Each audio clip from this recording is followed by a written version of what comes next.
kinda beautiful. Your head up, it don't matter. You got rest, it don't matter. Let the world know that it don't matter. Be your own kinda beautiful. Curvy is so beautiful. Her size is so wonderful. Being thick has benefits. I'm not your ordinary cheek. I've got a lot of love to share with low, short, and nappy hair. Taking time to let you know am I kind of beautiful?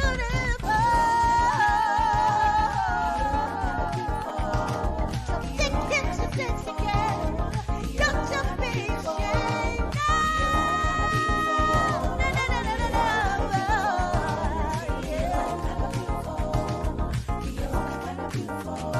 You're so beautiful.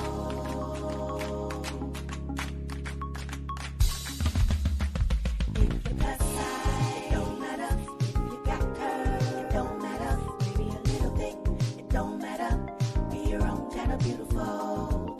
Your head up, it don't matter. Don't be discouraged, it don't matter. Let the world know that it don't matter. Be your own kind of beautiful. Curvy is so beautiful. Her size is so wonderful. Being thick has benefits. I'm not your ordinary cheek. I've got a lot of love to share with low, short, and nappy hair. Taking time to let you know am I kind of beautiful? Thick hips and sexy girl, don't you be ashamed. No, no, no, no, no,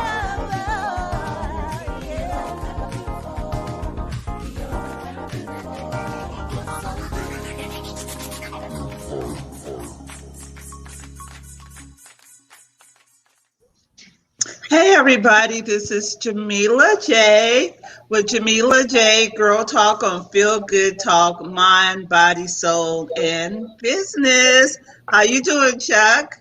Hey, what's going on, Jamila? Hey, just excited today. We got some special guests, and I'm like really amped and pumped up and waiting and excited to hear what these everyone has to say. So I'm ready. So let's go. Yeah. So we do have some very special guests. We have Emma. She's back from Medeiros Yard and Fashion. Welcome home, Emma. Welcome home. And we have a few of her models. We have Sabina. Hi. Is that correct? Yeah. And we have Nick.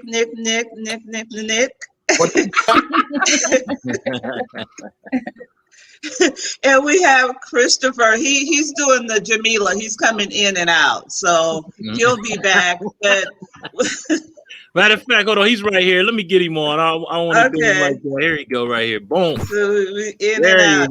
Hey, Chris. Hey, everybody. How you doing? So we have a very special.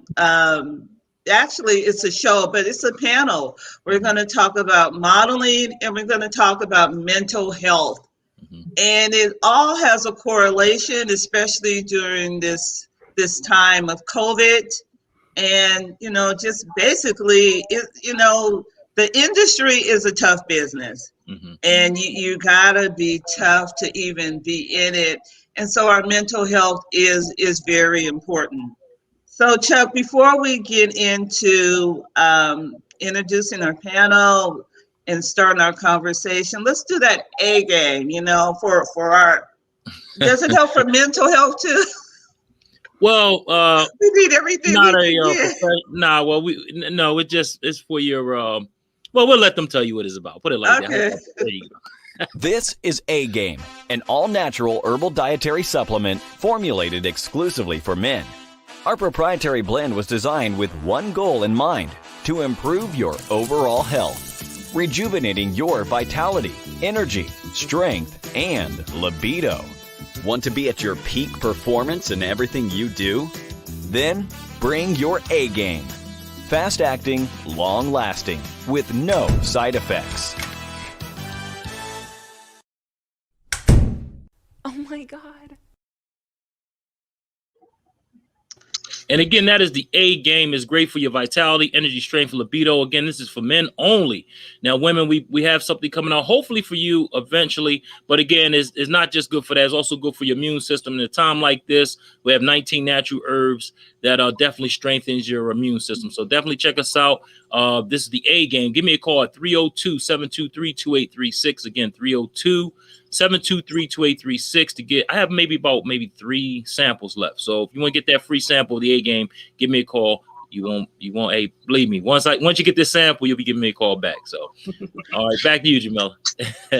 You know what? It may be good for mental health too. It's like she said, "Oh my God," Absolutely. If you're depressed in certain areas, I guess I don't know. Well, whatever.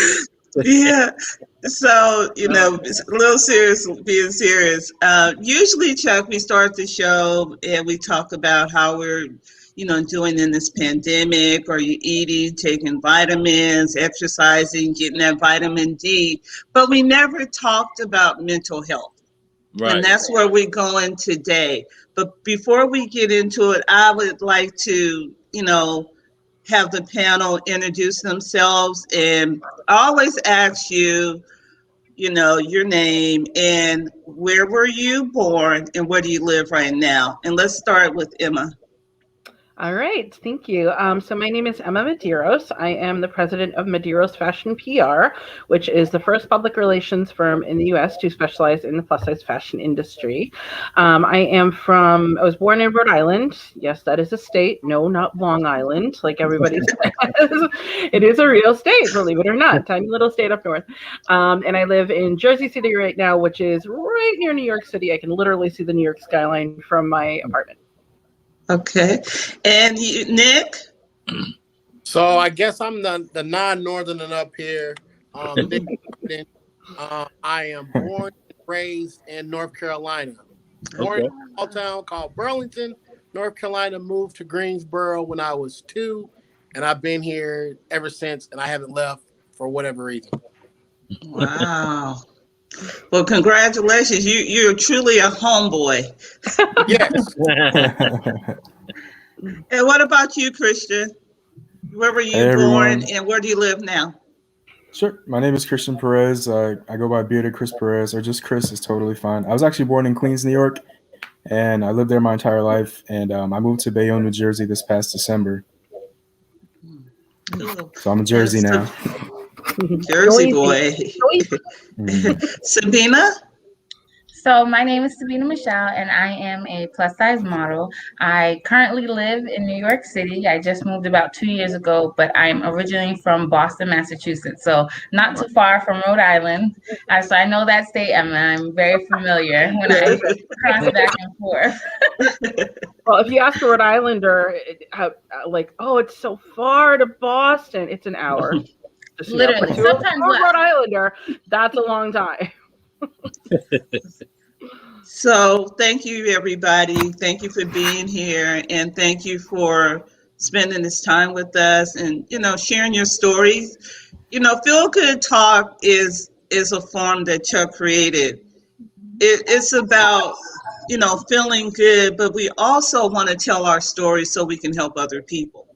So that's what we're about, and in the interim, we laugh, we cry, but at the end of the day, there's a story to be told, and to help other people. That's our goal.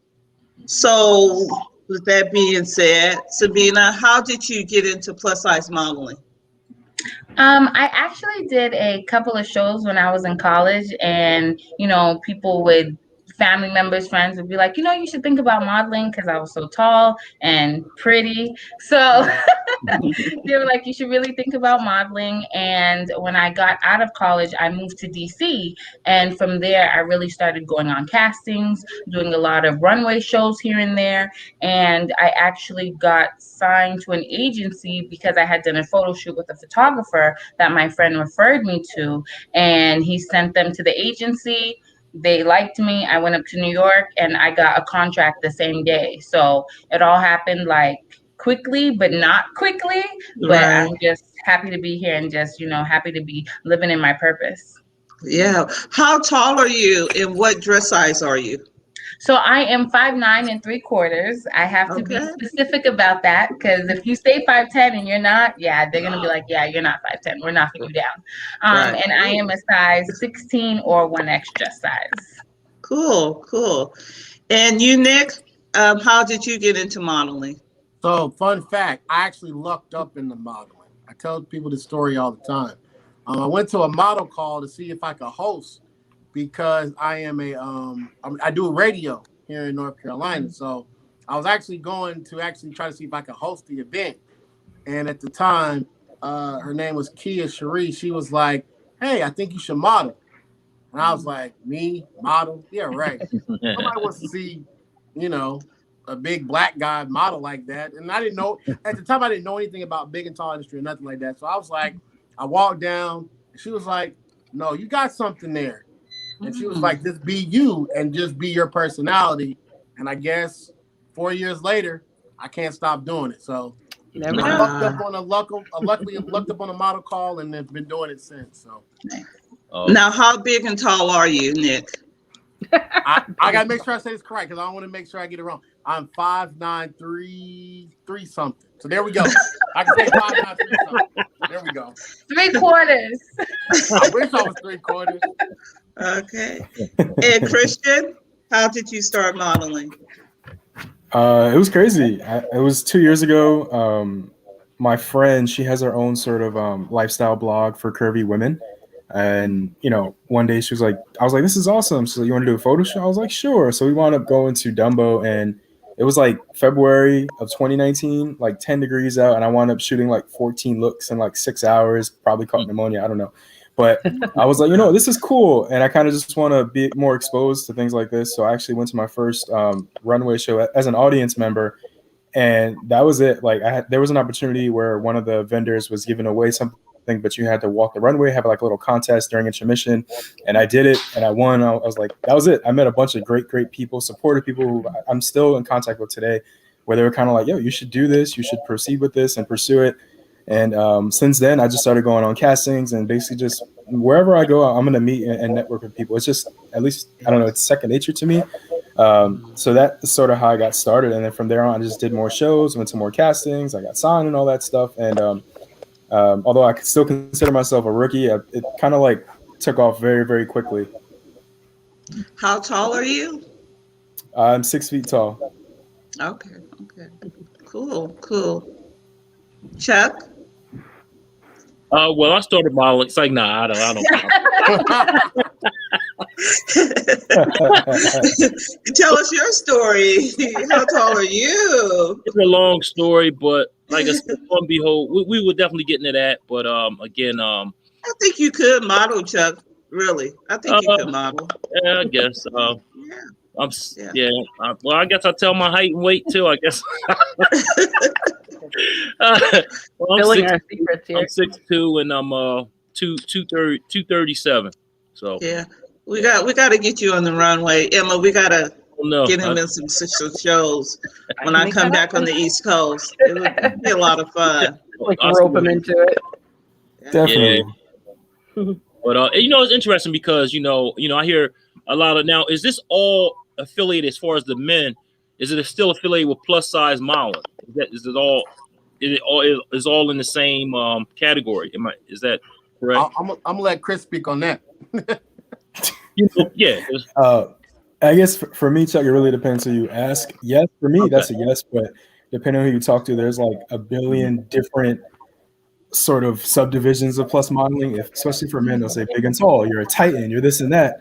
Right. I'm sure for women, there's brawn. I've plus, heard brawn. there's petite. Yeah. There's plus. There's tall. So I think it really depends who you ask that question to. I personally believe it's just plus modeling. It should just be one giant term for it. But yes, depending on who you ask, it can be a whole bunch of different names for it. Mm-hmm. Yeah, okay. It's pretty much the same thing. Like Chris said, it's pretty much the same thing. Like when you do castings, they'll be like, they're looking for plus size models and they'll say big and tall. So they kind of group us with, the same thing. So right. The only reason why I had Chris do it because he's got more experience than I do. So that's why I referred to him. But yeah, it's pretty much the same thing. Dapper, bombers, I've heard that too. So anytime you hear, like generally when you hear plus size or curvy, they really associate that with, if you're looking for men, they do the big and tall. Big and tall. Okay.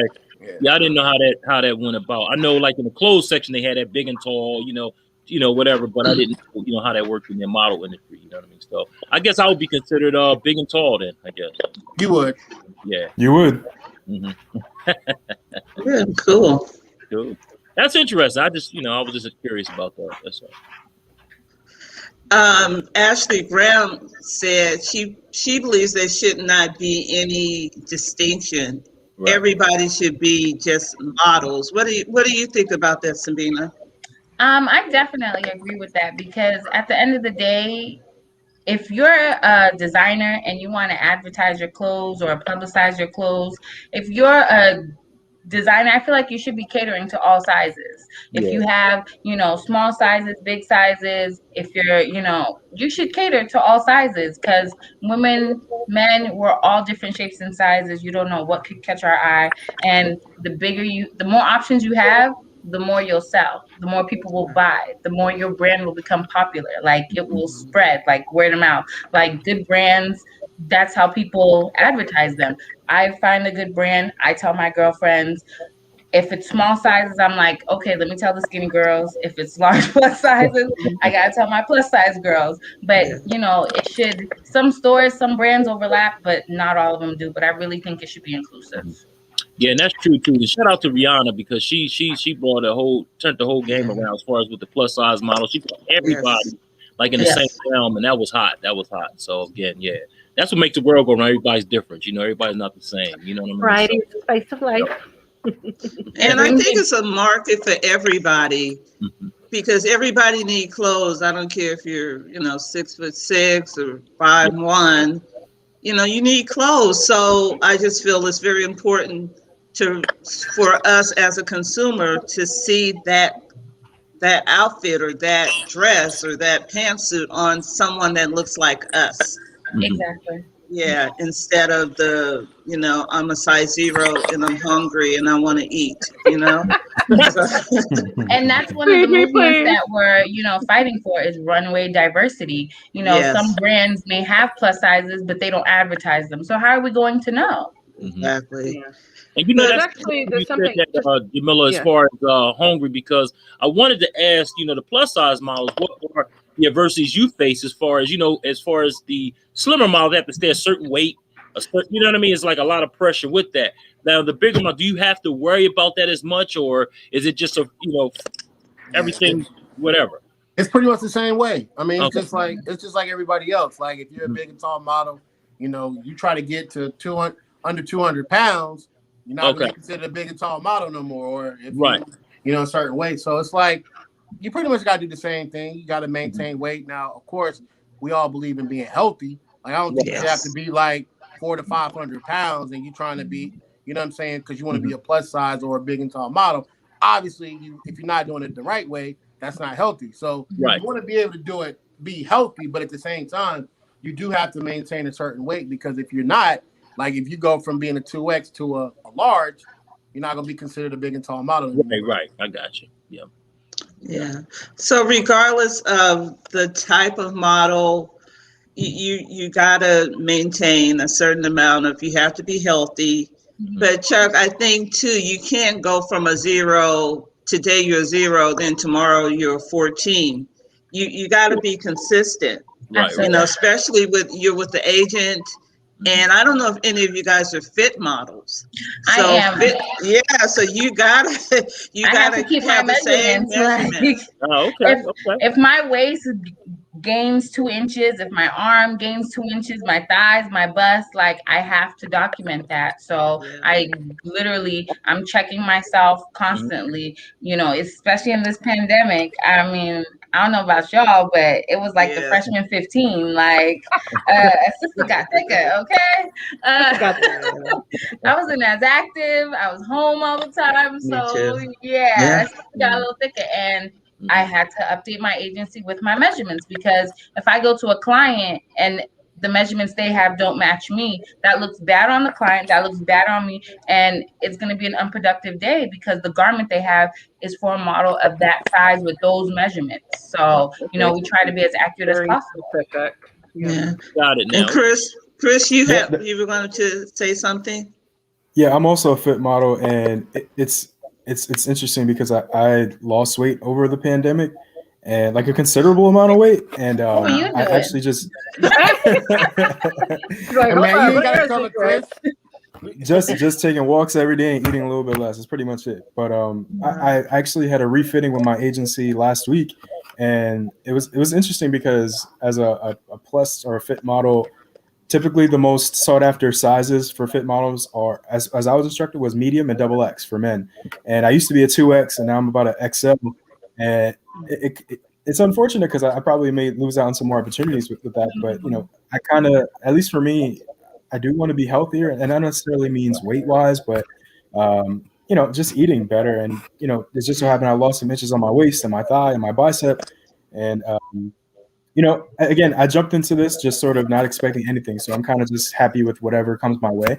And I definitely am not gonna lose a considerable amount of weight to become a medium tomorrow, like you said, or XL, 3XL tomorrow neither. So I'm kind of just going with the flow.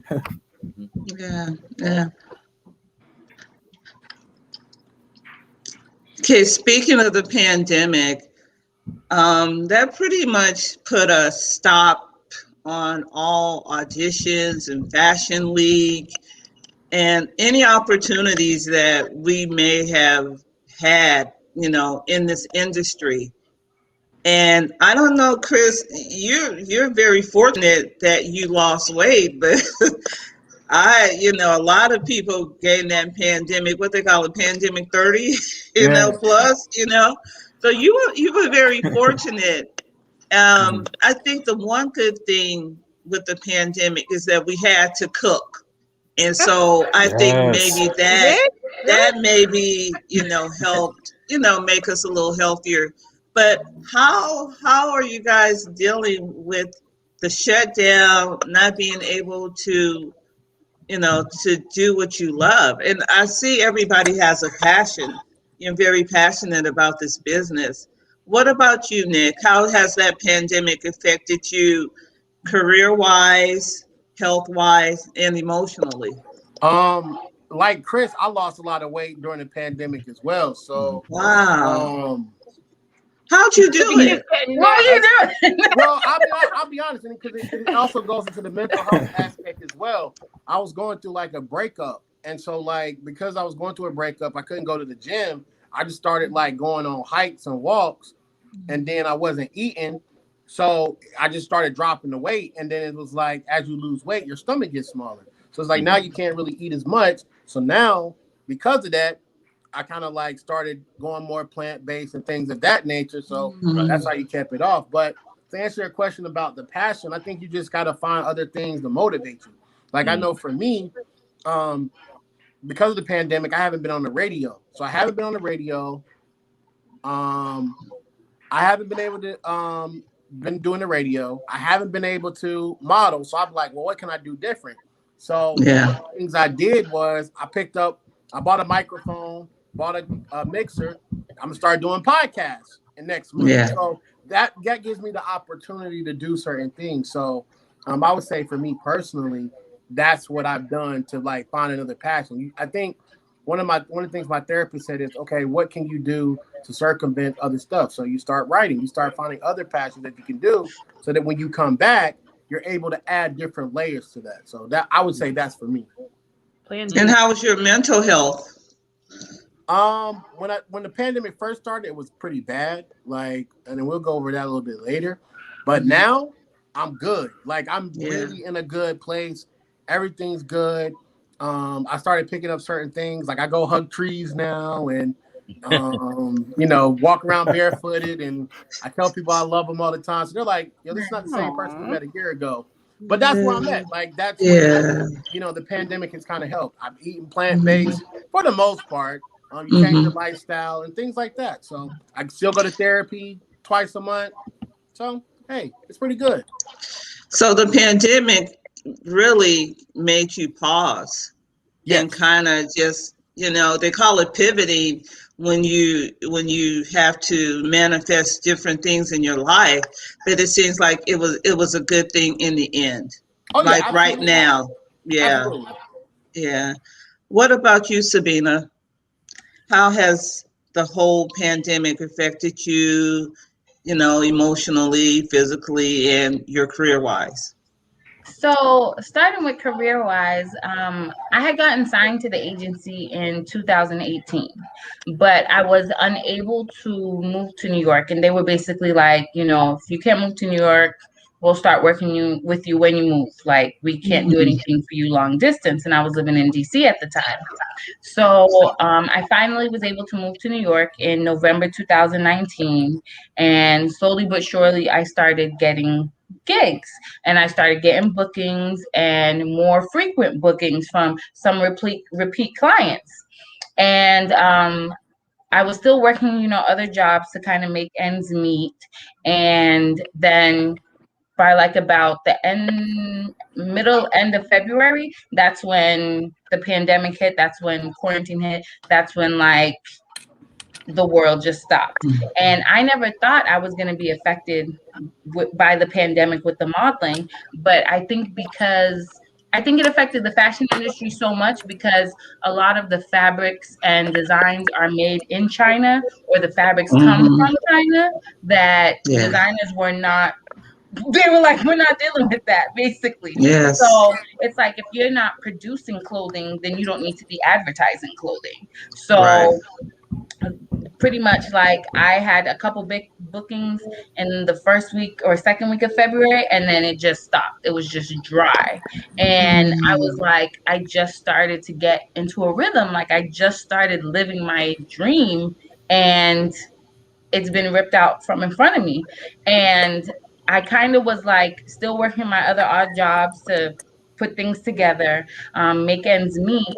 But then I was also working a part-time job where I got sick with COVID early on. And in April, at the end of March, beginning of April, I had COVID. So thank God for my mama. Like, I will say it. Thank God for my mama, because she sent me the Haitian healthcare kit, like overnighted to my house. I had my keys, I had my antibiotics, I had my aloe vera, like I had everything to basically, get myself back on track. So probably within a week, I was feeling better, honestly. So that experience of literally like living by myself and being sick and getting better, I was just like, Lord, I'm just happy to be here. So like during the pandemic, I have found other ways to, start doing, my friend bought me a tripod. I started learning how to like edit photos so I could do my own pictures at home. I could, I wasn't going out and modeling, but I still wanted to, promote my brand. I still wanted to get more content. So I opened a YouTube page. So that's going to be coming out soon. But I started to think of other ways that I could advertise myself and connect with an audience, even if it was just online. And I'm very family oriented. So like, I was video calling with my family like every day. I would talk with friends, even if it was long distance, but at least to have that connection since I lived by myself. So mentally, I was just like, I'm happy to be here. Like, I'm happy to be alive. So I didn't go through, I wouldn't say that I went through any depression. Physically, yeah, I gained weight. I was home all the time. I was eating. Food. The grocery store was right across the street from me. So I was like, okay, let me pick up a little snack. Let me pick up this. So, I was happy. I was watching Netflix. I was sitting on the couch. I was Netflix and chilling by myself. So physically, I gained a little weight, but hey, I'm so happy. I'm just happy to be here. Cool. What about you, Nick? Excuse me, Christian. Sorry, Christian. I'm sorry. I'm looking at Christian as in it. Christian, I don't know if you were pivoting, but we asked about, your emotional, your physical health during the pandemic, and how did you cope in your modeling career? Yeah. So the modeling kind of was just put on hold as soon as the pandemic hit. I do see that while things have been up for several months, that there have been, some scarce opportunities here and there. As far as my health, I'm always super transparent about it, mental and physical health.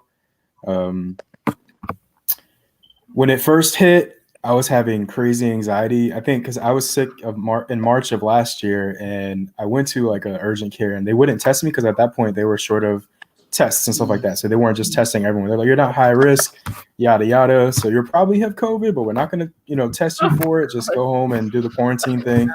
And I think that after like 12 days, like I sort of kicked it. But I think that I was so terrified of just seeing, everyone and what was happening to people from this, this virus. Afterwards, I was just so scared of what I went through that my anxieties kicked in full gear. So I was having panic attacks that month of April of 2020, like maybe every day, every other day, just like clockwork, and it was almost debilitating some days. And at that point, I had been in therapy before, but I had stopped for a while. I sought that again, and I found an amazing therapist who does social therapy as well, which I do once a week. And in addition to that, it did force me to pivot and just sort of rediscover things that I love to do, and also think that I just do love trying things, even if I might not love it. I was journaling every day. I was drawing. I was coloring. Anything to sort of help give me a healthy distraction. I picked up video games again and watching like funny movies and shows. Zooming with my family and friends too. Just a whole bunch of different things to just keep my mental health in check. And thankfully, like I feel great. I think it was also I was in the middle of a lot. I was working. I'm in grad school still, and I was looking to move into this new space because I was in Brooklyn. I lived in Brooklyn for 5 years, and I was like, this is cool, but I kind of lived the life of going out to the bars, and I'm cool off that. Like I've been doing that since I was younger, so I think at a certain point I was kind of like I just want to live a more tranquil lifestyle. And at least where I was at, I was in an apartment in Brooklyn, and it wasn't a lot of sunlight, and it wasn't a backyard space. There wasn't just room to live and breathe fresh air. So when I moved to Jersey, it helped me even more. Like I had been fine before that, but now I just feel super, super chill. Like there's a beautiful park on a waterfront, like a block away from where I'm at. I have a backyard now. I don't have to walk 4 or 5 blocks to do my laundry. Like it's just more of a chill lifestyle that has really, really helped me a lot. And I've always been one to chef it up since I was younger too. So I think I've definitely been cooking even a lot more during the pandemic. I started this like seafood delivery thing where they come like once a month and they bring you X amount of portions of seafood, like fish. So I've been cooking it up several times a week. So the other day I made scallops and veggies. So I do love to cook. Yeah, I love seafood. Yeah. What about you, Emma? How have you, dealt with the pandemic mentally, physically, and business-wise? Well, business-wise, in the beginning, I did lose a few of my clients because they lost their jobs. It's kind of like a domino effect. And it took a little while to get unemployment, which thankfully I could get unemployment because usually self-employed freelancers, whatever, are not eligible for that. But thankfully, they made an exception this time. So once that kicked in, it was a little less stressful. And recently, in the last 3 months or so, a lot of my clients have come back. Yay. But during this past year, another thing that I've been doing that I hear from a lot of people is, again, what are my other skills? What are my other passions? What are my other everything? So I've been working on my writing a lot. I've been working on, I contribute to several magazines. I've been taking a lot of courses. Like there's a course site that I found called Coursera, Coursera.org. And you can take, Ivy League college level courses for free or really, really cheap. And I'm like, okay, don't mind if I do. And it's a really, pandemic or no pandemic, it's so important to keep your education going, to keep on top of trends, to keep on top of changes, especially technological changes. It's just so crucial.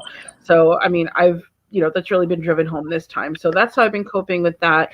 Mentally, in the beginning, it was scary. I think the biggest thing that caused the most anxiety, guys, correct me if I'm wrong, was the unknown.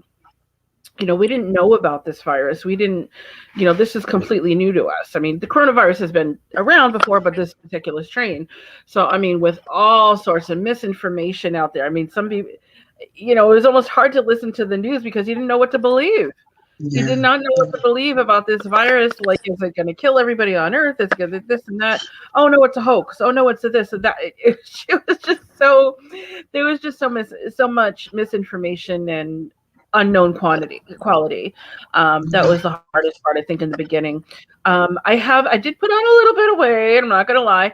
But for the last maybe 6 months, what I've been doing for exercise that's really been helped physically and mentally is just running up and down the stairs of my building about 3 times every day. And I really noticed that it's made a difference. I mean, it's not only made me physically stronger, but my anxiety is a lot less. It's like just the physical movement helps a lot, to kind of keep your stress level on the lower side.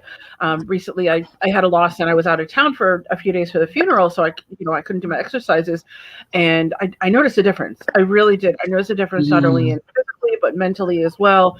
And when I started running again, I was like, yeah, I miss this. And I'm not usually an exercising person. I hate going to the gym. I hate going to exercise. I hate doing all that. I'll be honest. But I did notice a really big benefit from this. So that was cool. Chuck, do you have any questions? Oh, I'm sorry. Go ahead. No. I was just going to say, like everybody as well, really staying connected. I mean, thankfully, I don't live alone. I live with my husband and 5 cats, one of which you just met. That was Oscar. He loves to get his little 15 minutes of fame.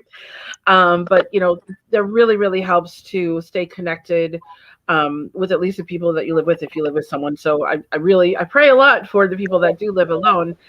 Because I know that can be really hard, especially around this time. So do what you have to do to stay connected with your friends and family. Yes. And get fur babies. I got two fur babies. They help. They do. They really do.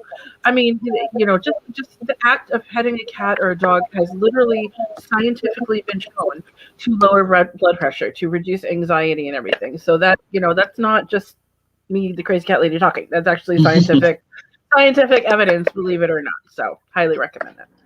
Yeah. Chuck, you have any feedback from the audience? Oh yeah, I got some feedback right here, and I'll just put it up right now.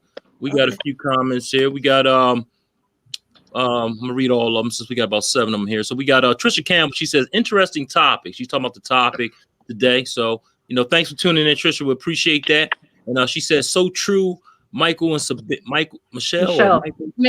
Sabina. Okay, she was talking about you, Michelle, as far as you were talking earlier, and I should have got this up earlier, but I didn't. And she also says total #model diversity. So again, thanks for tuning in, Trisha. Keep the comments coming.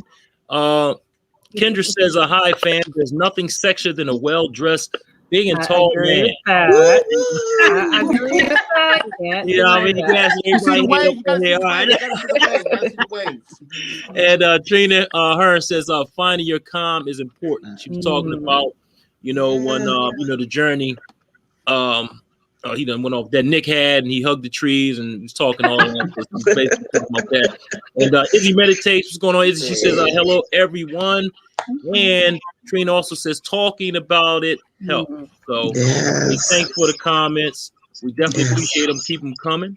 And the pandemic was something else. I mean, it still is something else, but especially in the beginning, me personally, I just started Feel Good Talk. I was coming from another platform. I left there and I came here and started Feel Good Talk, and it was actually start off as a mobile podcast.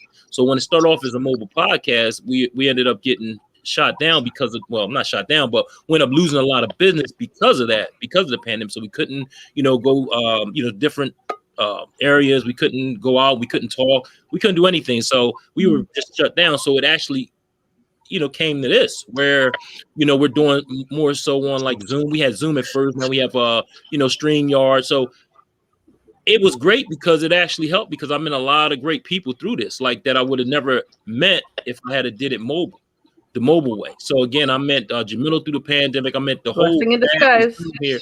Yeah, with Feel Good Talk, I met everybody here. So I met a lot of great people through it. So it actually helped more so than, made the situation worse. So again, that was awesome. As far as weight loss, I lost weight. I lost 34 pounds during the pandemic. Nice.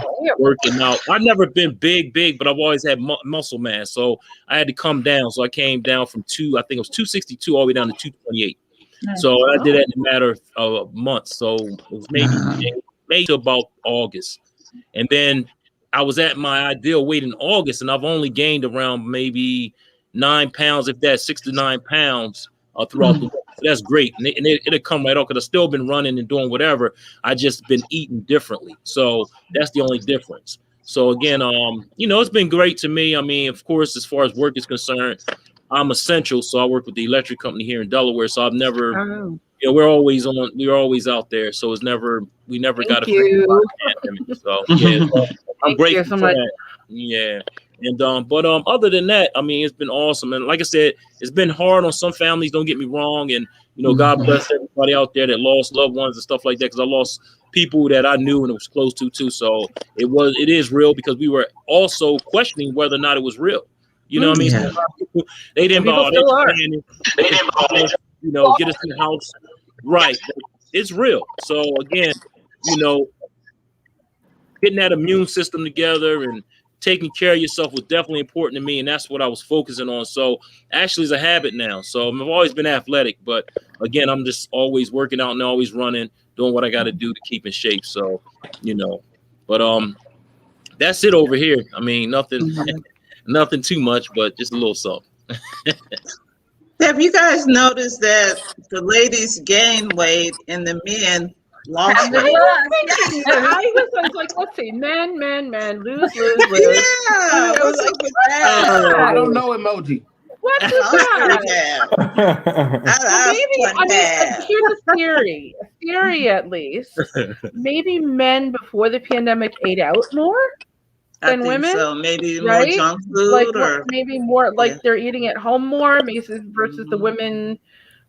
The opposite. I mean, maybe we're getting more takeout. I don't know. I can see that though, because if you think about it, I can see that. And even though I'm a guy, I can see that because first thing the girl's like, hey, you want to do dinner, or hey, you want to grab lunch? Hey, let's go somewhere for the weekend where you're eating out all the time. Whereas the fellas really aren't doing much. So it's like, if we stuck in the house, you're gonna cook, you're gonna do whatever. So that Emma, that could be some logic to that. Just a thought, just a theory. I mean, cooking. I also think the pandemic relative term, but it's better than eating out. The other thing with men is they have to get out. They have to go for a walk. They have to go play basketball. They have to, do something where I'm happy, like Sabina, just stay home watching Netflix, cooking peach cobblers, sweet potato pies, lemon cakes. I'm happy. So that's funny. Hey, don't get me wrong. We like to eat cakes too. You know what I mean? Don't get me wrong. I like to eat cakes and lemon pies, whatever you talk about, peach cobbler, all that. But at the end of the day, I mean, like you said, man, we got to get out. Like I don't. They do. Like need to be manly men, go out to the wild. I got to get out. Even during the pandemic, I wasn't in the gym. We were outside working out. right there on the asphalt in this right near the track. So. Yeah. We were getting it, so it wasn't like I just can't sit in the house. I can't do it. I go crazy. So I think that's men. That's men. But let's transition more into the mental health aspect. For myself, I thought about this, Emma, and for myself, I don't like going out. I told Chuck I don't want to go out. If I go out, I go early in the morning, where I don't have to, be around a lot of people. I'm in the place where I can work at home now, and it is mentally, it's challenging, not being around people, and for myself, I noticed that I was not getting enough sun, enough vitamin D, just That's being important. out in the sun. Yeah, and I felt a shift in my physical health. I kept telling Chuck, I don't feel good. But I think it's all of getting some sun, moving, exercising, taking a walk, and I think I've gotten comfortable just being home and on the computer all day. So it's really hard, for especially this pandemic. And for me, I think mentally, like Emma said, I think Chuck said, you just don't know what was going on. People every day, people dying. It's like, what really tripped me out gave me panic attacks. It's like, well, what is this, March? Well, by June, another 100,000 people will be dead. It's like, well, how do you know that? You know, and that really, you know, mentally just really like, oh, well, it won't be me because I'm not going out. And I'm gonna stay home and I'm gonna drink my alkaline water and I'm gonna take my, you know, my vitamins and herbs. So mentally, it was really tough on me. And as far as mental health, I experienced a murder. Mm. My friend died Oh my goodness. on top of me. I never spoke about this in public, but and this was in a workplace environment. Mm. And I felt guilty because I didn't die. Two people died. I went to therapy, you know, for years, maybe 2 different therapists. But I don't know. Today, I don't like crowds. I'm kind of a loner. You know, if I like you, I really like you, but I don't like a lot of people in my space. So I understand mental health, you know, and I know how tough it is. So I wanted to introduce the whole topic of mental health to tell you about my mental health. So, Emma, I know you've gone through something, you know, and you want to talk about it. We were planning this panel, and something devastating happened to you, and then you would like to share it. Yeah, well, first, let me give a little background of me. I've actually had bipolar. A lot of people don't realize what bipolar is. So, bipolar is when you have the serotonin, the chemical in your brain, is not at the level it should be. So you have very, very severe mood swings. Like I could be on top of the world, nothing in the world could bother me, and all of a sudden, 3 minutes later, I feel like life's not worth living. So like that kind of severe mood swing. So I've had that since I was 13. I mean, thankfully, thank God. Many years ago, I did find a good medication regimen that works for me, so I have that under control. But it's always something, you know, that's on my mind. You know, you always have to be careful, watch out for signs and everything. But what Jamila is talking about is just recently, a couple of weeks ago, I got a devastating phone call that my 22-year-old goddaughter, Courtney, had died. Wow. And I was like, come again? It was, I mean, the last thing in the world I would ever expect would be that.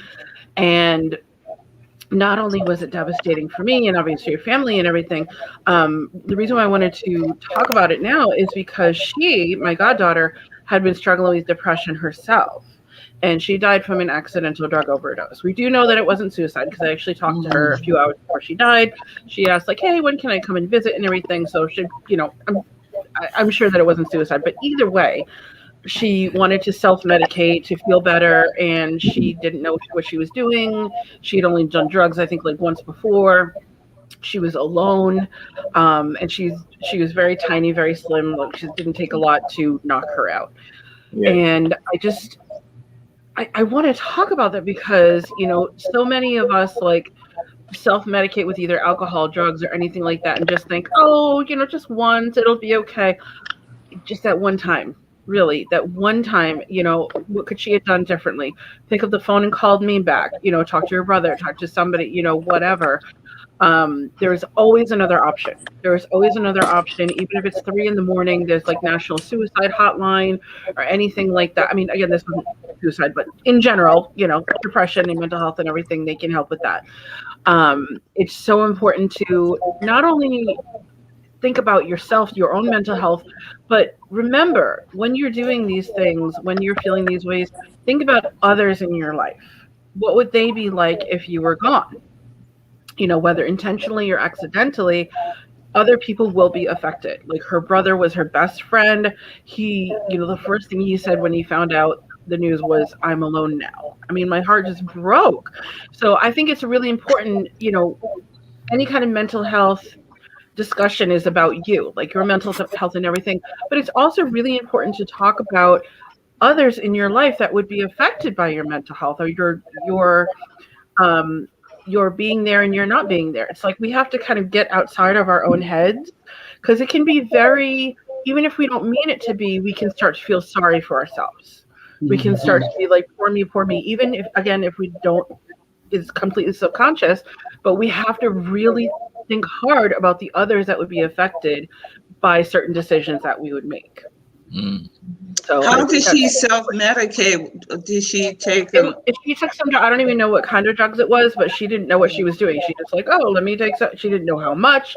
There was nobody around at the time. She was alone. So by the time her boyfriend got back, she was unresponsive, and he called the police, of course, or the ambulance right away. But there was nothing they could do. She was 22. She had just turned 22 like a few days before. Wow. That's sad. So it's That's really, such a sad I story. want to, it is a sad story, but I want to take this sad story and make good come out of it. I really do. I think that's so crucial. We can't let this be a waste. We can't just see like, oh, that was so sad, and leave it at that. It's like, no, what can we learn from this? Like, what can we learn from this tragedy? It's like, how can we learn that's what not to do? It's like, okay, if I'm feeling this way, if I'm really feeling low, feeling really depressed, I start to reach for that drug, that alcohol, or whatever. What else can I do? So I'm trying to make some good come out of this. I need good to come out of this. I really do. And I think panels like this, who is it, Trina, that said, talk about it, talking about it. I think even today, 2021, mental health is a very taboo subject. Yeah, it still has a very strong stigma attached to it. Oh, especially you're crazy for people of color. For people of color. Oh, absolutely. And like anything else in life, the more you talk about it, the less scary it becomes. Yeah. Like sex, for example, not that it's just like the more you don't know, the scarier it is. So the more you talk about it, the more you educate yourself, the more you feel that you're not alone. I mean, the biggest problem I think of mental illness is that feeling alone. I'm the only one that feels this way. No. Never, ever, ever. So learning that you're not alone, I think, is one of the first steps to healing. Absolutely. I just think it's important to have, like when I went through my experience, that was, how you have your friends, you talk about it to your friends, but then you don't move on, and they have moved on, and you keep talking about it. So it's so imperative to have a professional, someone to talk about, and it does help when you talk about it. And men say women talk, but it's something about talking about it and releasing it. It gets that weight off. Yes, it does something for us. What do you think about that, Nick? In terms of just talking and letting things out. I think from a man's perspective. I think you hit on the nail on the head when you just said this. And the reason why I brought that up, it's funny that you bring this up. I was just watching a podcast called I Am Athlete this morning. And one of the things they talked about was men and mental health. And the thing is, especially, I'm not going to say it's just in the African-American community, but this is just in men in general. And they brought up a good example. Brandon Marshall did. He said, if you got a boy and a girl, and they both get hurt, what are you generally going to do? You're generally going to tell the daughter, it's okay, baby girl. What can I do? This, that, and the third. Now, what are you going to do with the son? Man up, son. You don't supposed to cry. Yeah. Stuff like that. So when it comes to mental health, that's kind of how men are being raised. Like, we're not supposed to cry. You got to hold those feelings in, or you can't show anybody your emotions. Or women will say, I don't want no punk. I don't want nobody that's going to be too emotional. So men have gotten to the point where we don't want to discuss those things. Now, if you're lucky to have that group of boys that I have now, I can talk to them about those things. I tell my boys all the time, I love you. Like, I don't want nothing to happen to you. Whereas before, if you were going around saying, I love you, bro, or I love you, guy, there would be something wrong with you. So I think you have to look at it from that standpoint, but that's how we're accustomed to and brought up, that men are supposed to be dominant and strong and show those emotions. So how to explain to man? Well, you can now, but but it was cliche maybe even 20, 30 years ago. So now that we're coming up, it's like, back then you can't do it. So it's like when it comes to mental health, it's like I've got to be strong for my family. I can't let my wife years ago, I'll probably say even 10 years ago, I can't let my wife see me down because I'm the head of the household. I provide for the family. I gotta be strong. I can't break down to her and say, hey, like my day was really terrible. I need to cry for a minute. You can't do that because you got to provide for your family. So I think in the grand scheme of things, that's what we have to, panels like this and, things that I plan on working on in the future. I think that we have to increase that more to show people, especially men, that it's okay to be vulnerable and be transparent. Now, do you need to be overly emotional and cry and with certain things? No. I think there's certain things that you have to be that, you still have to be, that manly figure, but at the same time, you have to be transparent. If your day is pretty bad, you need to say, hey, my day is bad. I need help. I need somebody to tell me that they love me. It's okay to say that. Because at the end of the day, you don't know who that's affecting. I might tell Chris, hey, man, look, I just want to tell you that I need help. I need somebody to talk to. Hey, man, I'm listening. What's going on? I just need somebody to vent to for a quick second. It might be 5 minutes. But for him to be able to say, hey, bro, I got you. Whatever you need, talk, I'm there. That can mean a lot for somebody because if he feels like he can't, you never know what may happen to him. Yeah, you hit that right on the nose, Nick, definitely, because a lot of times, like when you were coming up, we were coming up, especially in my era, when you fall down, get up, boy, you're all right. Like where we weren't allowed to, express ourselves. You understand what I'm saying? So to be vulnerable takes more of a man, than not to be. You understand what I'm saying? Because, you're actually putting everything out on the line. You know what I mean? So again, man, that was excellent. Hey, we got a lot of people that are commenting. I haven't been able to get to them because we've been having so much dialogue, which is great. But I'm going to step back a little bit because we did have people that came on and was talking about when we were talking about modeling. So I do want to answer that question. Kendra Moore, and this is for the fellas here. She says, "What are the misconceptions about being a plus size male model?" Can any of y'all answer that for? I'll let you go first, Nick. I mean, where do I start? You're a big dude, that you don't get girls. That's not true. I can tell you that. I don't have no problem with that. Excuse me. Or self-confidence. You got self-confidence issues. Oh, you don't. You're a big guy. What's up, big guy? What's up, big dude? So it's like you don't have self-confidence. That's not true for me either. So, I mean, it's generally a lot of things that, misconception with models. Oh, he must be a certain type of way because he's a male model. He don't get girls or, different things like that. Or, they question your orientation because you're a male model. I've gotten that too. But I like proving people wrong because all of those are just misconceptions and rumors. I tell people, get the time to get to know me. And I can tell you, and I can explain to you why every rumor that you believe, I can debunk that with facts about me and about other men that I know. Yeah, I think for me, just to add to what Nick was saying is, a misconception that I find being a plus male model is that there are a ton of opportunities there for us that are available. I completely think there aren't. Even people like, oh, you're signed, so you must be getting gigs left and right. Like that's totally not the case at all, man. Like, yeah. Although there's a market for everybody, the plus male market is definitely like sort of low on that chain, right? So, that's why I applaud certain, brands that really step out on faith and let plus men sort of showcase in any way. But I think that's a common misconception. They think because like, oh, you're a plus male, you're bearded, whatever. Like you probably got, sponsors left and right, gigs left and right. That's totally not the case at all. And I guess maybe it's just a personal experience, but I was told that before like people get to know me, I come off as like, I don't know if intimidating is the right word or stern or whatever. I am the chillest, most loving guy ever. But I've heard that a lot, at least from my women counterparts, that a lot of men are are either unapproachable or they have heard certain things about them not providing a safe space for the women they work with. So, I know a lot of my colleagues approach me and say like, hey, I felt uncomfortable with this person. I've always been that guy to sort of, you can lean on me, like I'm there, like if you need any help or whatever.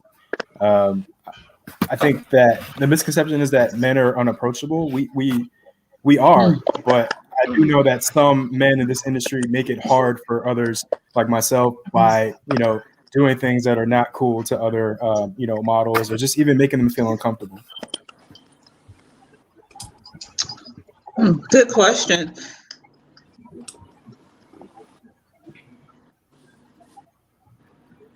We don't hear you, Chuck.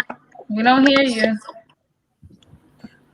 I'm sorry, I muted myself. I'm so sorry.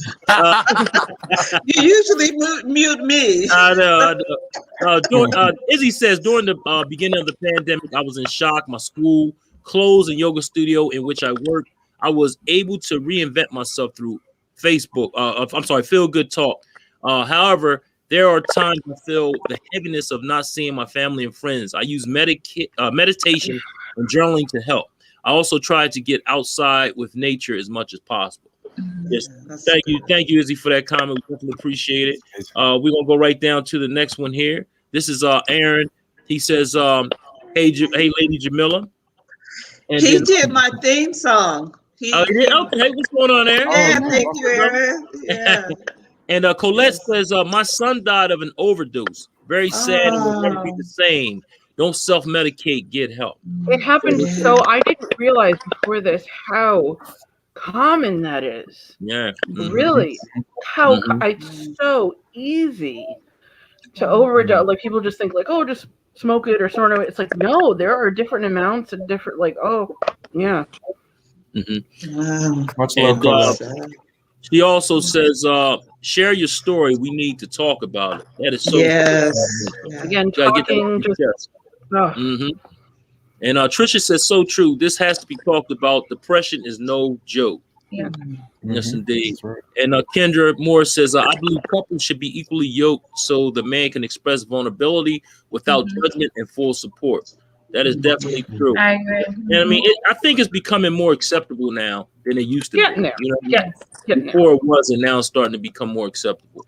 And Renee Mickens, she got fire all the way across the board. So thanks for tuning in. But I had to get those out because we like to interact with our people, and we just got a lot of dialogue today, so we can't go back and forth like we normally do. But back to you, Jamila. All right. That was good. Thank you, everybody, for their comments. So, Sabina, let's talk about your mental health and how you deal with it. So I'll give a little background story. I actually had a scenario where I tried suicide. I was basically fed up. I was trying to move to New York. I had just gotten signed, so it was a happy time, but then all these roadblocks kept, getting into my way. I had a car accident and I didn't know how I was going to pay to get the car fixed. Like, it was just, to me, like, I know everybody's experience is different and what everybody takes is different, but to me, that was like my breaking point. That for me, that was like the worst time in my life that I experienced. And I didn't want to go back home to my parents and be like, I didn't make it. I thought I would be seen as a failure. And I actually had thoughts of suicide prior, but I never acted on it because I'm a Christian woman and I know, the Bible tells you if you commit suicide, you won't get into heaven, and I don't want to go to the other place. So I grappled with that, throughout my adulthood, actually. And in the Haitian community, in the Caribbean community, in the Black community, like you said, mental health is taboo. You don't really talk about it. I know in my household, anybody that had mental health issues, you pray it away. Pray the devil away, pray, God will intervene, pray. And yes, prayer works. I'm a strong proponent of prayer, but there are some situations where prayer and a little medication might do that trick, might just get you on that right path. Well, God also gives us the medication. I mean, that's how I feel about it. He's giving us this, opportunity to get better. So it's like you pray for help. There you go. There's the help. And God helps those that help themselves. So if it's not working for you, find a solution. There are resources out there, and reach out to people, talk to somebody. The first step is talking to somebody, because you're not only admitting it to yourself that there's a problem, that you feel like there's something off, but then you're reaching out to somebody to help, that accountability, where if, like, I know if someone came to me and said they were feeling off, I would constantly be talking to them like, well, what did you do today? What are we doing to, make you feel better? What's the progress? What's going on? So that accountability, and, just talking about it. But so pretty much my situation, I made like the split decision. I was supposed to go to work the next day. I had things that was supposed to do, but I was just like, I'm done with the world. I'm over it. And I overdosed on ibuprofen pills. And if it wasn't for my friend that I was staying with that literally took me to the hospital, like, I wouldn't be here today, because I was still in denial about it. Like, oh, I'm fine. I didn't take that many. I'll be fine. But no, like, I literally wouldn't have been here. So I spent a couple days. I got transferred to a psych ward where I got put on like suicide watch. And I will say that I'm pursuing, I'm telling my story, and I'm pursuing doing a change, or hopefully starting a change, because the mental institution that I went to, I feel like, did nothing for me. Like, the only thing that I can say I got out of that was I listened to other people's stories in the group where I got depressed about their stories. I was like, damn, my life is not that bad. Like, my life is not that bad. So that helped, that instance of talking about it. But my interaction with the doctors, the medication that they tried to put me on that I would not take, it just didn't, it didn't help, because my situation, I needed to talk to somebody. I needed someone to hear me. I needed to express myself.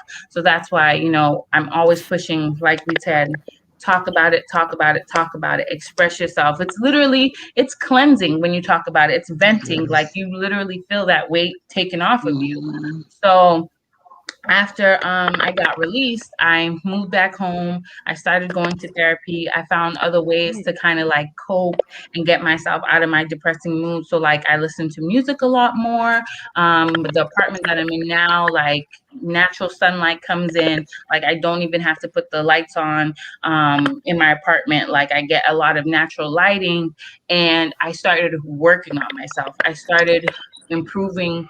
Like, if there was something wrong or something that I didn't feel good about in my spirit, or something that just felt off, I would literally start working on it, because not only did I want to still be here, and I felt more of a thrill, a thrive for life. Like, I literally was like, there's a reason why I didn't die. There's a reason why I got to the hospital in time. There's a reason why I'm still here, and I need to work on my purpose. Like, I don't want to I don't want to let this be a disadvantage. I don't want to let this opportunity pass me by. Like, I need to do something. I need to start living in my purpose. I need to start being happy, and I need to start expressing myself more. So even just like talking to my friends and telling my story today, like, I'm hoping that it gets to the ears of somebody that needs it, and that may not have the courage to talk, but hopefully this will encourage them to talk. This will encourage them to reach out to somebody. This will encourage them to just say something. And, sometimes you can call the hotline. It's an anonymous call. It's not like your family is tracking you. It's not like, it's in your circle. And, if you feel afraid, if you feel ashamed, you can talk to somebody anonymously about what you're feeling and what you're going through. And especially during the pandemic, being home alone, being disconnected. Like, I know socially, like, I used to go out all the time and do stuff with my friends and stuff. So it was a transition. I definitely still love being home, but it was a transition. So me being home and in my closed door, my apartment all day, like, that affects your mental health. That affects, if you're a social person, if you like interpersonal relationships, if you like contact with people, physical quality time, like, if that's one of your love languages, the pandemic affected that, the quarantine affected that. So, do whatever you can to stay connected. I just want to tell people, like, do whatever you can that makes you feel good. Who cares about what other people think? Like, it's 2021. Like, live your life, because guess what? The best person that can take care of you is you. And if you're not taking care of yourself, there's nobody else that can take care of you like you. Yes. Sabina, what goes through your head? You said thoughts of suicide. What is that exactly? Basically, what does like, that sound like? I would it's like I doubted myself. I was like, what are you doing? Like, why are you even trying? Like, you're not going to make it. You're applying to law school. You didn't get in. Don't apply again because you're not going to get in. Like, do you think they're going to pick you? Like, self-doubt. Self-doubt was like always in the back of my mind. And self-doubt, even it inhibited me in a lot of things, because even with the modeling, like, I probably would have started that a long time ago, but I was like, who's gonna pick me? Like, compared to all these other beautiful girls, who's gonna pick me? But it was nothing. My godfather says nothing beats a fail but a try. Like, you won't know until you try. So, just that self-doubt, and it would be like, why are you even here? Like, you should just end it. Like, you should just slit your wrist and just end your life. Like, you should just, it's over. Like, what's the point? And I would have trouble with that. I would have those thoughts, like, maybe not constantly and not all the time, but like a couple times a year, I would have those thoughts, like, especially if something didn't go my way, if something was disappointing, because I also felt like I couldn't come to my parents because, number one, I didn't want to be a disappointment to them. And number two, they would just tell me to pray it away. So I was like, yeah, I can't really talk to you. I felt ashamed, and didn't want to talk to my girlfriends because I was afraid of what they would think. At the times that I did have a boyfriend, it's like they always saw me as like a source of joy, a source of like liveliness, that if I start talking about my sad problems, I didn't want to like damper the relationship or bring down the mood. So it was like, when do I actually feel comfortable talking about this? But I just had to literally, if I have those thoughts, which I haven't, thank God, and from what I went through, knowing that I have a purpose on this earth, but who could I talk to? Like, who could I reach out to? That's why, I encourage people, if you don't want to talk to friends, if you don't want to talk to family, call the suicide hotline. They have anonymous resources that you can literally, someone will listen. There's someone on the other line that they don't know you, they don't know anything about you, but guess what? They want you to be here. Yeah, I feel so sad when you say that, because you are so beautiful, and I think about your parents, and like Emma said, your loved ones and people that love you and care about you. That those things that are not important. Law school is not important. A car is not important. All those things that we get in our head, and it's not only you. We all get those little things. Why you trying? Why are you always doing this? And like you said, the self-doubt, it manifests to, well, what the hell? Let me just end it now. And I just feel, I'm just glad you're here. Thank you. Yes, Happy to be all here. glad you're here. Like, it was a lot. And honestly, I can say too, like, what Emma said about, thinking about how your family would be affected. I didn't think about any of that. I didn't think about my parents. Like, when I was going through my hard time and everything, it was all about me. I'm ashamed to say that now. Yeah. And one thing my mother said to me after she found out, she was like, didn't you think about me or how it would affect me? And I was like, no, I didn't. Because I would never want to put her through that burden.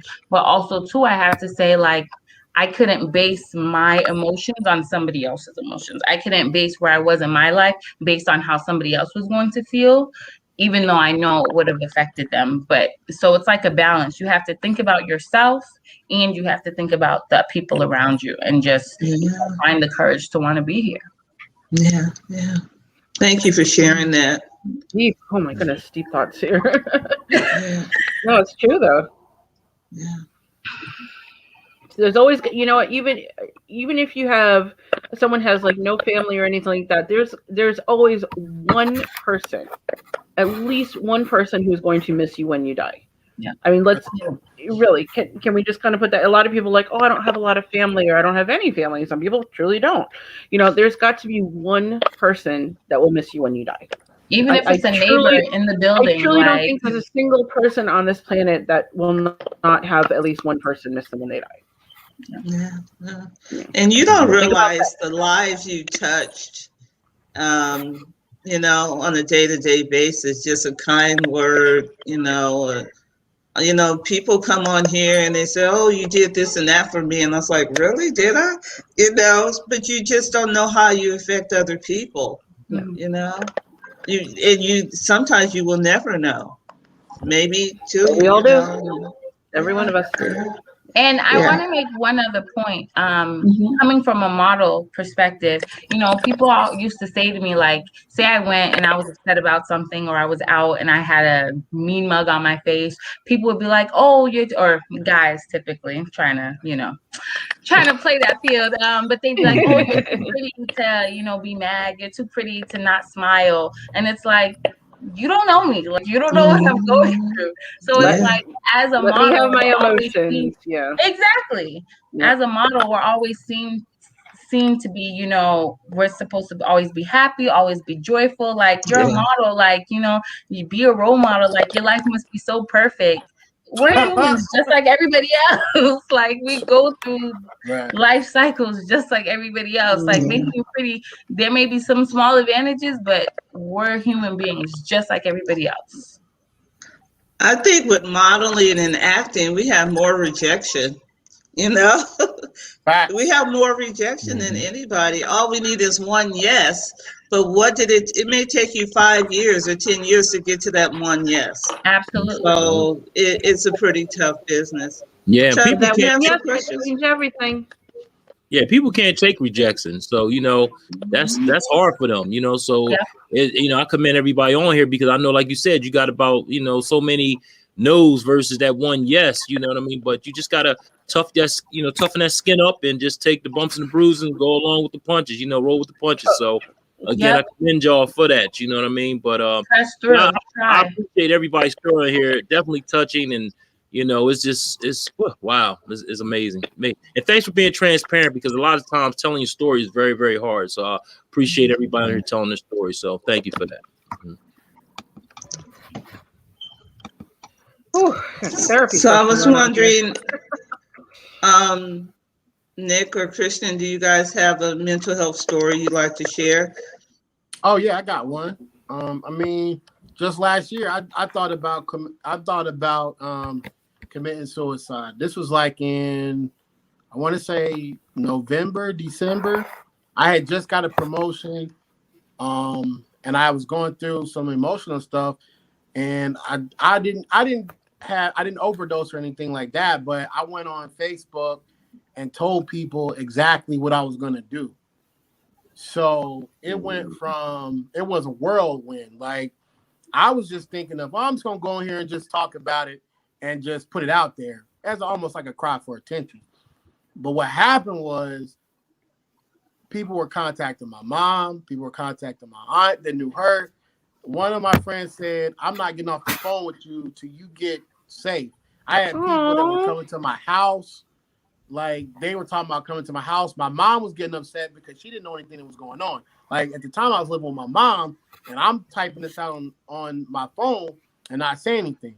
So then she starts getting phone calls. They're like, what's going on? Like, why are these people calling here saying these things? Well, that's just how I felt. But it goes back to what we've talked about all day, that I didn't feel like I could talk to my mom to say, hey, my life is messed up. I just felt like I had to be strong, so I just put it out there. So what happened was, all these people were complaining, and then again, it goes back to what Sabina said. Like, my mom, even though she goes to therapy, I go to therapy, my sister goes to therapy. The biggest thing, just pray about it. God will fix it. Just pray about it. We're gonna fix this situation. We're gonna fix the devil because he's wrong for this. But sometimes it's not even that. Like, ever since that conversation, my mom hasn't checked on me to say, hey, just want to see how you're doing mentally. None of that's come up in conversation. It's kind of like she did for like the day after, but now she hasn't even brought it back up. They're like, hey, I just want to check on you, see how you're doing mentally. nothing, and now I live by myself. So that's even more reason where it's a situation where if I were to say that now, which I don't because I don't feel that way anymore, it's more of a situation where you would be like, hey, you're on your own. I need to check on you mentally more than just to see how you're doing every day. So that's my little story. Nick, Yes. you can call me. I'll check on you. I I appreciate know, that. right? Seriously, I'm And like, I'll call me check up on you, Sabina. Check. You know I check on you. Yeah, give me a call. I'll I'm check here, on baby. you. You know what I mean? Emma, I'll check on you. We I get gotta you. help You'll each be all other, right. support each other. But that's Yeah. what, and I appreciate that. But people don't realize like that means more than just I to know. say, hey, how you doing? Like now I do mental health check-ins with my friends. I'm like, hey, I talked to you in a couple of weeks. How are you doing? They're like, fine. I'm like, no, I didn't say how you were doing. How are you doing mentally? Yeah. And I've learned That's true. When somebody asks you, like, oh, how are you doing? Your instinct to say, oh, I'm fine. Fine. Not, Good. I need help. Yep. Right. But when I start saying, how are you doing mentally? That's been more so. Get more responses. Yeah, like, hey, I'm going through a divorce. Hey, I'm going through a divorce and a child custody battle. I'm going to therapy. I'm taking medicine. And then you start getting more. And then it's like, okay, well, we'll follow up in a couple of days. Then to just be like, hey, how's it going? Oh, I'm fine. Okay, well, now that I've checked on you, you're good. I can go another couple of days. So that's one thing I've started doing more. And I've seen it That's help. a good tip. Thank you, Nick. That's awesome. Yeah, it is. How are you doing? How are you doing mentally or emotionally or whatever word you want to use? Yeah. People need to realize putting that on Facebook, was it a cry for help? I think so. After I talked to my therapist, I think so. It was just me more so like I had a conversation with somebody that the conversation didn't go that great. Then I was dealing with some breakup stuff and I was just feeling like hopelessness. I just felt like I didn't want to be around. And then I just felt like, what better way for me to give a cry for help than to go to social media because I knew the platform that I had, it would hit somebody. But the thing about it is I had shown signs earlier. Like I went out the day before and I had put out that I had 5 drinks and I was driving home. So then it was the correlation of, okay, Saturday night he was just out drinking. Now Sunday he's talking about doing this. Something's going on. We need to check on him. So it's like you start seeing the pattern. But after talking to my therapist, that's one of those, it's a situation where you got to find other mediums. Like you have to find other ways to get yourself better because if not, you'll resort to those type of cries for help. Hey, shout out to the cat. I know. I'm like in the elevator. I was like, he's asking for help. He's asking for help. He put his tail in the feed and everything. So it's all about meeting people. And yes, I would put him in another room, but then all we'd be hearing is that's good. Just distracting. But you know what? That's something. And he's right. 9 times out of 10, if somebody's on social media or they're acting up in front of people, they're crying for help. Because if you really want to go, you're going to go. You're not going to tell anybody. You're just going to do what you got to do, and that's it. So again, you definitely were right on that, Nick. It would definitely cry for help more so than really wanting to take yourself out of here. You know what I mean? So I think that might have been like toward the last step of, just reaching out. You know what I mean? So, that's what normally happens. So again, man, I commend you on just admitting that, because some people wouldn't say nothing. They keep that right under their hat. Never mind. I never did anything. They say, ain't that guy that was, oh, okay. So again, thanks for that, man. Well, no, you have to be transparent about everything. And I think that's one thing that I'm learning as I had a birthday coming up is that you have to be transparent with yourself and with other people because you don't know who you're affecting. Like, I don't know who's watching this. So like somebody could watch this and be like, well, dang, I heard that Nick guy talk about it was a cry for help. And they were getting ready to type that. So then they might say, well, you know what? I'm not going to do that anymore. I'm going to go take that phone call to somebody. Or they might be struggling with that. Man, I got all this stuff going on mentally. But I just heard this panel talk about going to see therapy and things like that. So you know what? Maybe I'll go look up to see the therapist in my area or the suicide hotline or somebody I can call to go talk to instead of doing something else. So that's why I believe in being more transparent than ever now. If I could Yeah. jump in for a second too, because we talk about therapy and help and everything like that, and unfortunately, a lot of people can't afford like therapy and think this costs a lot of money. I really want to emphasize to people there are so many free or very inexpensive resources out there. I mean, literally, just Google free therapy or free help for depression, whatever, in my area. There is always something. So do not think that you have to have insurance. Don't think that you have to be rich, have money. Like, I really want to make that clear. A lot of people have that misconception, like, oh, I can't afford a therapist, so I'm screwed. Like, no, there are a lot of free resources out there. Absolutely. So really important to know. Prices or Jamila, we missed the first part of what you said. Yes. I was asking Christian if he could talk a little bit about a mental health crisis. Yeah, definitely. I think for me, it's been like a culmination of a bunch of different crazy experiences. I know I'm just kind of thankful I'm still here because although I've contemplated suicide, I've never attempted it or planned it. But I do know the things I've done. I'm like, wow, I could absolutely not be here right now. Like probably from like 2009 to 2013, I was self-medicating, taking a bunch of different recreational drugs and just hanging out with not so great people.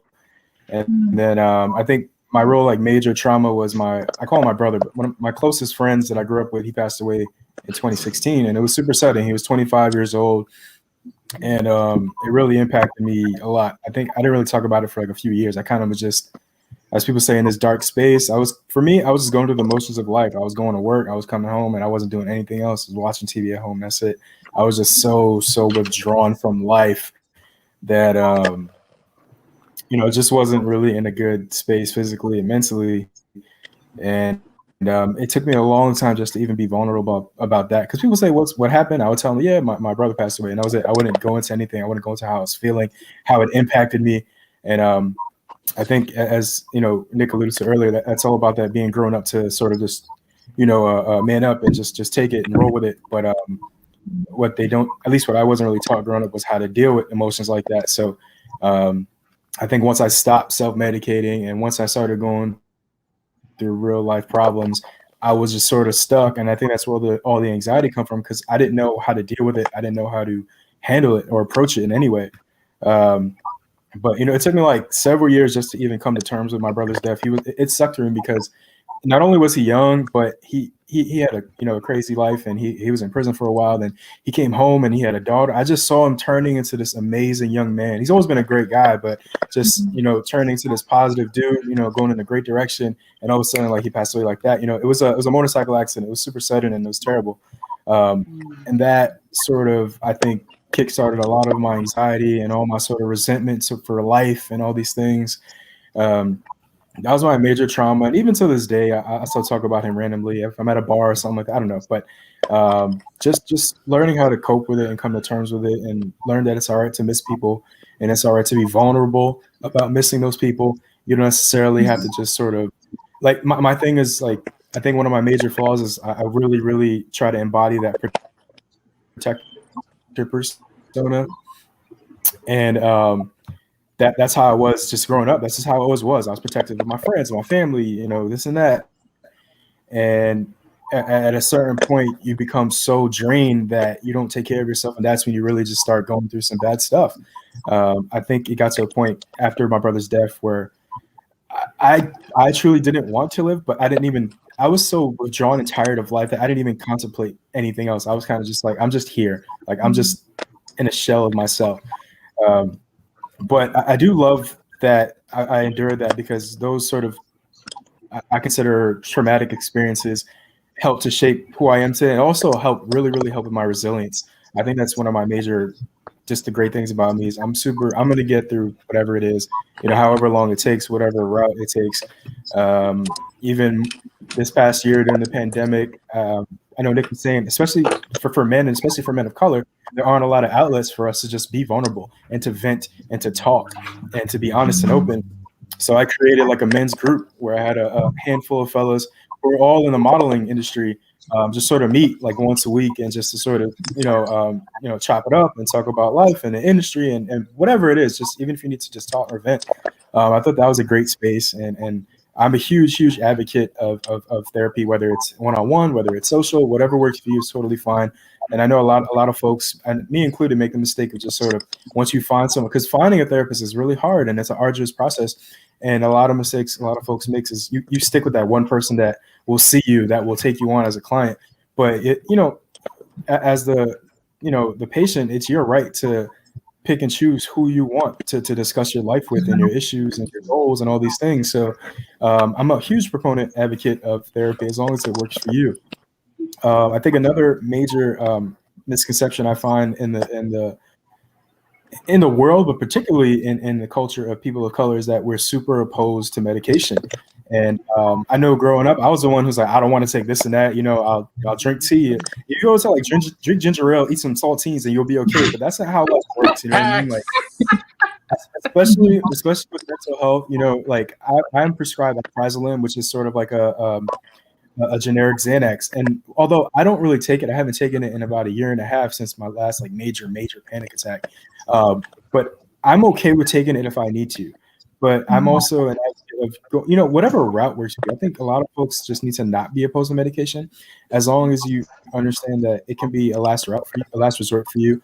I meditate daily. I've recently just hit an 8-month mark of meditating at least once a day.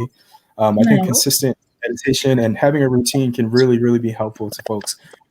Whatever works for you, whatever gives you a modicum of just happiness or even just feeling okay, I think you should do those things more often. And I really advise people to look up the subject of impermanence and things like that, because I think that what most people experience, and what I've also experienced, is that we sort of do everything in our power to claw to get to that top of the mountain of happiness or just feeling content.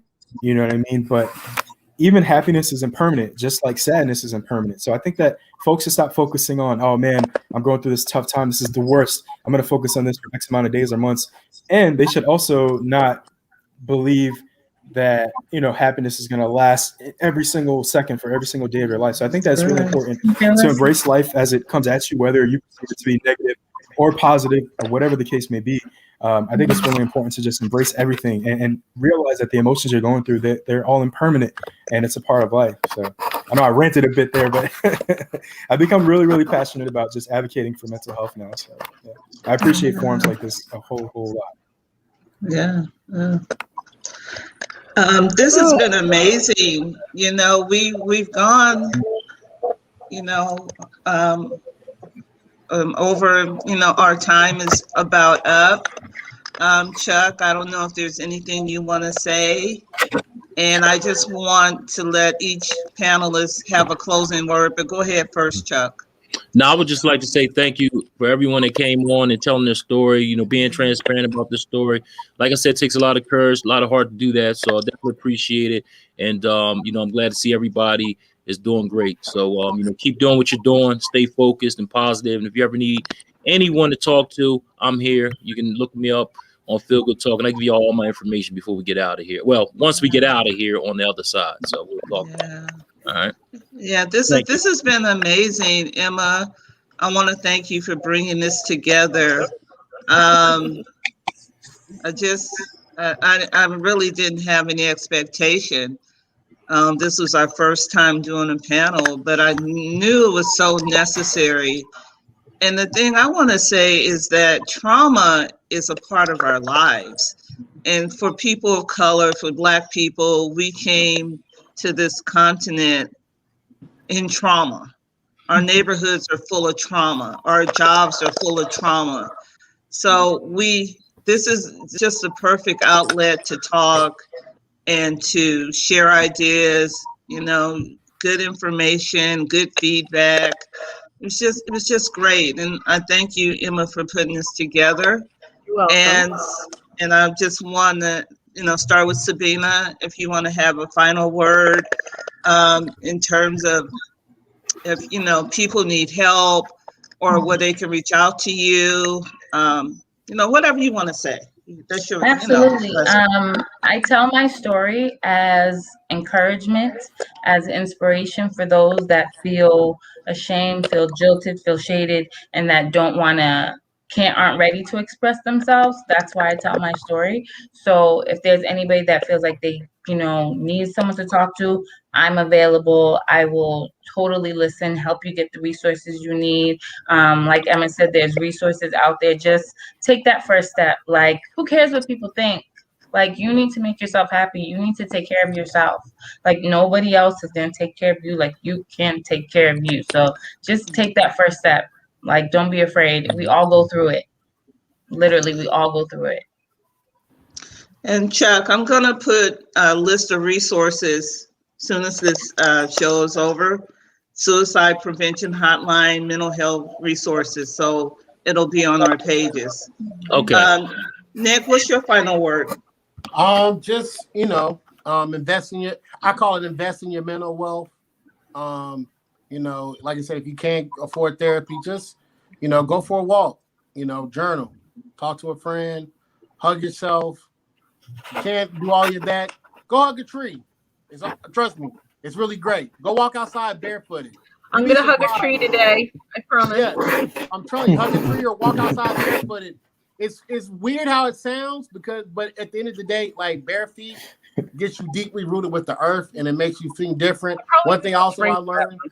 Yeah. One thing I also learned too, real quick, if you put your hand right here and you put your hand right here, those are your chakra areas, and you breathe in and you breathe out slowly, you will feel yourself become more at peace. So just little nuggets that I've learned. When you feel yourself, going throughout the day bad, just do that. And then, if all else fails, just know I love you. And as Cam says, one pinky, one thumb, one love. That's it. Aww. Yeah. Christian, your final word? Yeah, everyone's alluded to this, but anyone who knows me know that I'm here for you. If you need to talk, I don't care what time of day. If you want to text, if you want to IG me, I'm Bearded Chris Perez. Even if you're a complete stranger from this point, you can reach out to me if you need any help with anything. I know a major resource that I had, when I was doing some crazy panic attacks and anxiety is NYC Well. So it's a service where you can call and or text with someone just to talk about what you're experiencing and how you're feeling. I think just finding those resources and outlets to help you, whether it's therapy, whether it's just a friend you want to talk to, I would say it's really, really important to know that you can be vulnerable. You don't have to be afraid. And if you feel uncomfortable being vulnerable with someone, then they're probably just not the right person for you to talk to. But there are people like that. Obviously, it's evident through this panel. And, I kind of just want people to pay it forward. Like, it's great if you find yourself and you find your resilience and you have your story. But I think it's really important to pay it forward and to help others, because that's the only way that we can combat mental health issues. And I know a major sort of moniker is health is wealth, but mental health needs to be added to that as an addendum, because mental health is also wealth as well. Right. So I just wanted to thank y'all for having me, Jamila, Chuck, Emma for putting this together, Sabina, Nick. It's always love. And, again, if anything, if you just need to chop it up, you can reach out to me on Instagram. I respond to every single message one by one, whatever. Like, that's a misconception too with models, whether male men or women, like, oh, they're not approachable. Like, I promise you, we're super chill. Just reach out if there's anything going on. And it's always love and support from my end. So I appreciate all of y'all. Thank you. Emma, your final word? Final word. Let's see. Well, first of all, thank you for hosting us. Absolutely. I'm confident that this reaches a lot of people, hopefully changes some lives for the better. Really just be aware, of your feelings, own your feelings, be okay with having those feelings, positive, negative, whatever. And again, really think about other people in your lives. There's always going to be at least one person who's going to miss you if you're gone. So if you're considering, suicide or feel even like anything toward that area, really make sure, remind yourself that it's not just about you. It's really important. I find we're so much more likely to do things for other people than ourselves. That's just like human nature. So, okay, then do things for other people. Take care of yourself for other people. Take care of yourself for your mother, for your friends, for whatever. And, before you know it, you'll be healed and you'll have helped someone else too. Okay.